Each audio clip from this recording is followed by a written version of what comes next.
Hi hello friends, అందరికీ నమస్తే. పశ్చిమ బెంగాల్లో మన మమతా బెనర్జీ ఆయన పరిస్థితి ఇప్పుడు ఎలా ఉందంటే, పాపము చిన్నప్పుడు చిన్న పిల్లాడికి అన్నం తినిపిస్తూ ఉంటే బాబాయ్ నాకొద్దుమా అని చెప్పి అతనికి నోరే తిరగదు, కానీ ఆ టైప్లో చెప్తూ ఉంటాడు కదా. నాకొద్దు అని అంటూ ఉంటాడు కదా. అలా ఉంది ఇప్పుడు సీఎం సీట్ పదవి.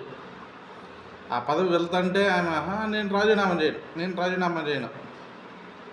ఇంకో విధంగా చెప్పుకుంటే, ఇప్పుడు ఐటీ జాబ్ వచ్చిన తర్వాత అతను తీసేస్తే, నా ల్యాప్టాప్ అంటే వాళ్ళు వినుకుంటారు? అసలు ల్యాప్టాప్ తీసుకొని వెళ్ళిపో అంటారు.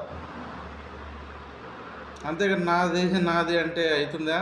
ఫలితం వచ్చిన తర్వాత ఓడిపోయావు కాబట్టి, నువ్వు పోటీ చేసిన ప్లేస్లోనే ఓడిపోయావు నువ్వు భవానీపురంలో. ఇంకా మీ బంధువులు కూడా మొత్తం అందరూ వెళ్ళిపోతున్నారు కదా బంగ్లాదేశ్కి. వాళ్ళతో పాటు నువ్వు కూడా వెళ్ళిపోతే చాలా మంచిది నిజంగా.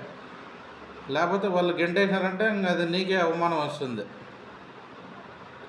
ఉంటాను మరే. జై హింద్, జై భారత్, భారత్ మాతకి జై. వెళ్ళిపోవడం నేర్చుకో మమతా బెనర్జీ.